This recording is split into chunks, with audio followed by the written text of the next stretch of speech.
नमस्कार दर्शकों, आप सभी को Radha Swami ji city web news में आपका स्वागत है।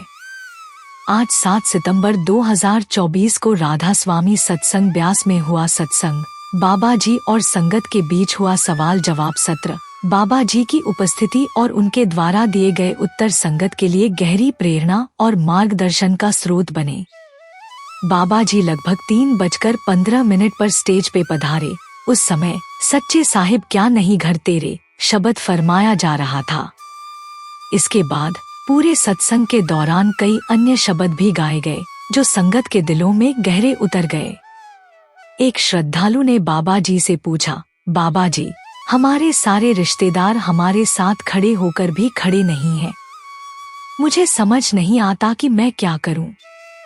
बाबा जी ने जवाब दिया, बेटा, आपने कभी भी इस बात की परख नहीं करनी है कि कौन आपके साथ खड़ा है और कौन नहीं। आपका कर्तव्य है कि आप अपना फर्ज निभाएं। जो लोग आपके साथ खड़े नहीं होते, उनके प्रति कोई भावनाएं नहीं रखनी चाहिए।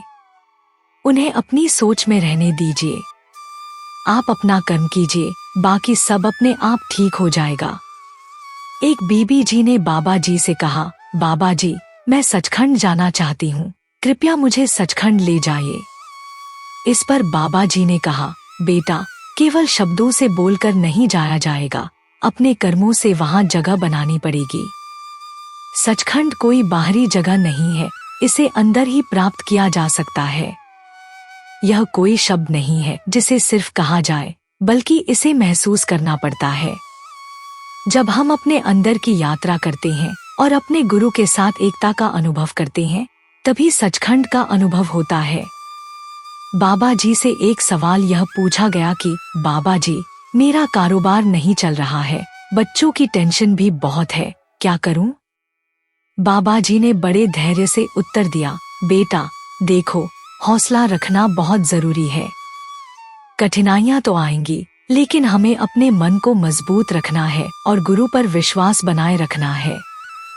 एक श्रद्धालु ने पूछा, बाबा जी, क्या दादा दादी की सेवा करने से हमारे कर्म कट जाते हैं?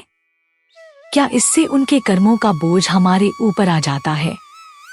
बाबा जी मुस्कुराते हुए बोले, नहीं बेटा, दादा दादी की सेवा करना एक बहुत अच्छी बात है, लेकिन इसका यह मतलब नहीं है कि आपके कर्म कट जाएंगे।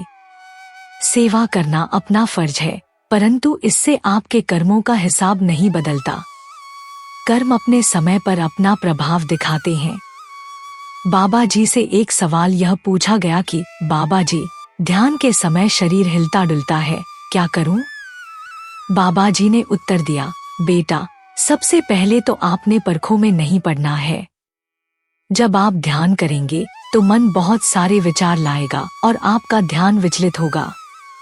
ध्यान के समय स्थिरता बनाए रखें और अपनी सोच को नियंत्रित करें। एक श्रद्धालु ने सवाल किया, बाबा जी, क्या मैं बेड़ा पार हो जाऊंगा? बाबा जी ने कहा, बेटा, मर्जी और अर्जी को सामने रखकर ही सब कुछ होता है। आपने अपनी अर्जी गुरु के सामने रख दी है, अब उसे स्वीकार करना या नहीं करना गुरु की मर्जी पर निर्भर है। एक अन्य बीबी जी ने पूछा, बाबा जी, मेरे पापा को आप पर बहुत विश्वास है। जब आप कहीं बाहर जाते हैं तो पापा जी कहते हैं कि बेटा, टेंशन मत लो, बाबा जी हमारे घर भी आएंगे। बाबा जी ने हंसते हुए कहा, बेटा, हमारा असली घर तो मालिक का घर है। यह जो नीचे के घर हैं, ये तो अस्थाई हैं। हमारा असली ठिकाना वही है जहां हम अपने गुरु के साथ एक हो जाते हैं। एक युवक ने सवाल किया, बाबा जी, मेरा मन बहुत डोलता है, कुछ समझ नहीं आता कि क्या करना चाहिए। बाबा जी ने जवाब दिया, बेटा, मन को नियंत्रित करना आसान नहीं है, लेकिन जब आप मन को अपने ध्यान में लगाते हैं और उसे एक ही जगह पर टिकाते हैं, तब वह स्थिर हो जाता है।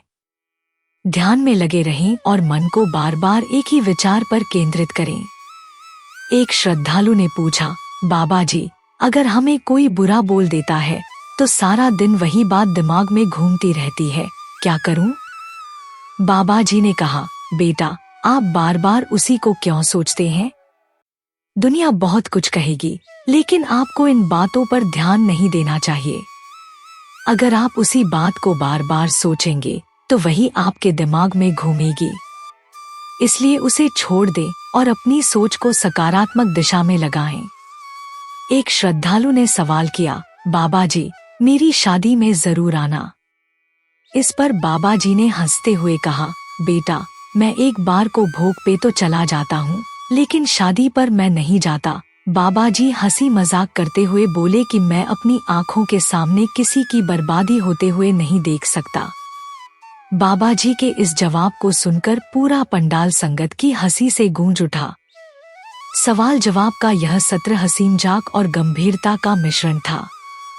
बाबा जी ने अपने जवाबों में गहरी सीख दी और संगत को प्रेरित किया कि वे अपने गुरु में विश्वास बनाए रखें और अपने जीवन में सकारात्मकता को अपनाएं।